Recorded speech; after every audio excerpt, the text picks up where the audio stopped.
guys, how are you? Andy Suku, founder and CEO of Y2K Credit Solutions. Hope you all doing well. Q2 is here.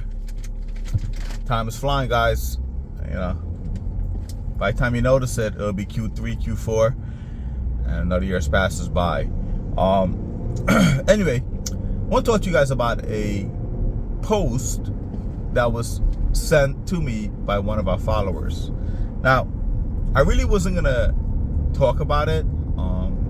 I wasn't gonna entertain it. You know, first it was an idiotic post that someone posted about credit cards, and it just shows you that the person that posts is, one, they're not a consumer credit expert. Two, they have no knowledge of what they're talking about. And three, these idiotic comments that people are posting, it's what's getting into consumers' head and messing them up when it comes to financial literacy.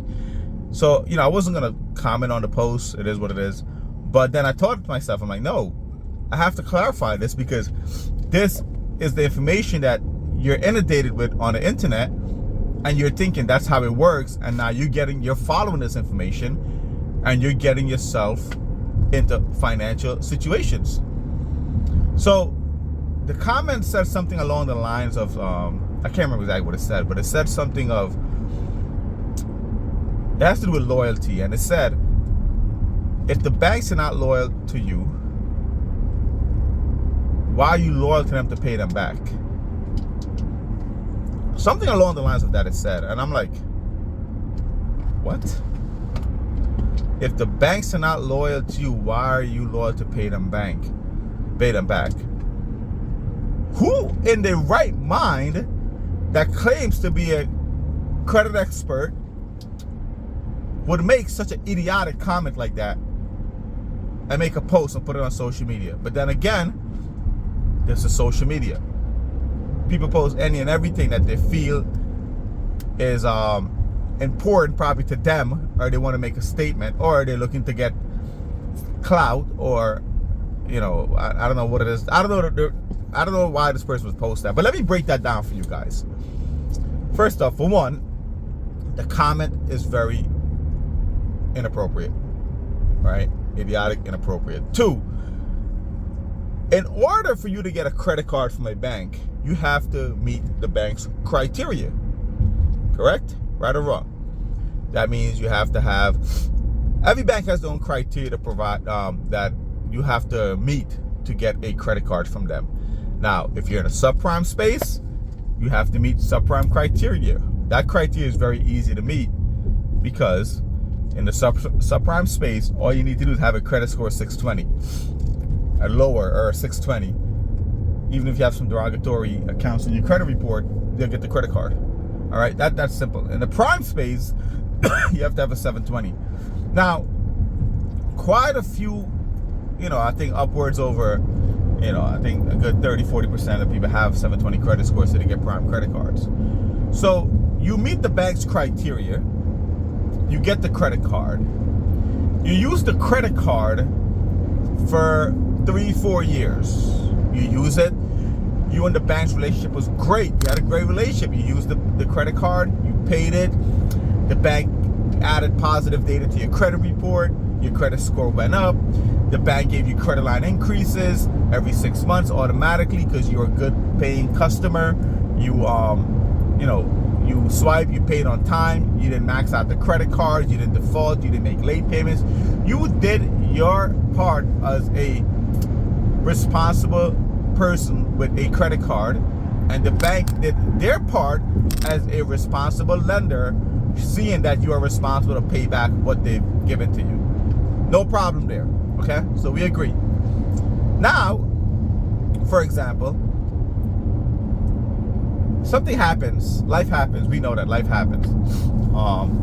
Life happens. You probably, you know, lost some hours at work, or you lost your job, and you know, you had to live off of your savings, and you depleted your savings until you found another job.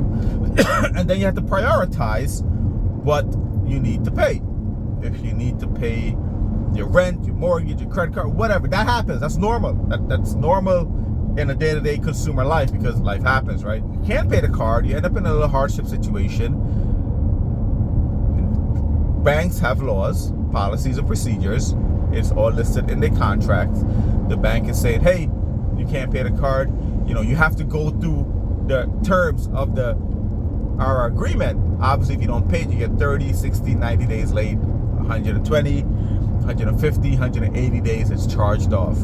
That's the process as a customer that's not able to pay the card. That's the process of every bank, right? Now, let's say you ended up in that situation and the account is charged off, and now you have a collection in your credit report.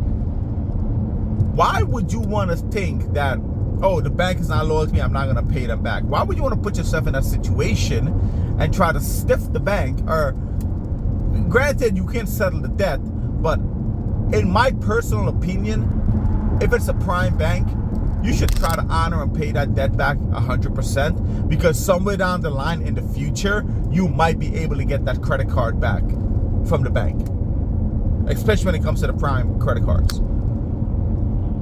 If you can't not pay the bank back in full, that's understandable. Doing the settlement, satisfying the debt, you're fine. You may not get the card back, but you satisfy the bank obligations, and now they're not coming after you anymore.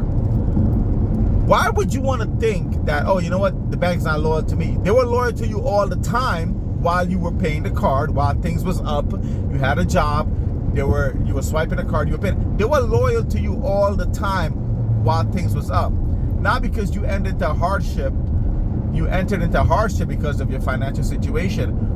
Why would you think, no, you don't need to be loyal to the bank? Think about that for a second. That's the most idiotic thing I've ever heard. Again, if I were you, I would try to honor and pay the debt back in full, even though it was charged off, because again, in the future, you may need that card. Now, if you follow what's going on in this economy and this recession, it's not that easy to get credit cards from prime banks anymore, and those are the cards you need. I said this over and over in many videos. Now, it comes to the same thing. When it comes to life insurance, putting money away, tax-free, there's people saying, oh, we may not have insurance and so forth in the future. How do you know that? How? There's a reason why there's plans in place, and companies like Nationwide or New York Life, whatever, have plans in place. How can you say they're not loyal to you when you haven't even done it? You haven't even invested in yourself and put money away. Anyway, I just wanted to address that comment this person made. Like, guys, stop listening to all this monkey crap information you're hearing on the net. It's going to get you in problems down the line, and problems that you don't want, and you're going to regret it when it's time for you to need something from a bank and you can't get it no more because you followed some Looney Tune advice that don't even know what the hell they're talking about. But again, these people are yapping them out, putting this information out there because they're trying to sell a course. You got to think about this information you're putting into your brain and how it works. There's always three sides to the story. Always remember that. Your side, the bank side, and the truth of exactly what happened. Anyway, I just wanted to talk about that. Like I said, I wasn't going to address the comment, but I realized a lot of people are inundated with this information and they're following it, and that's how they're ending up in financial issues. So I hope this kind of made sense to you guys. If you have any questions, comments, drop it below, and I'll try to answer it for you guys. Talk to you soon. Have a good day.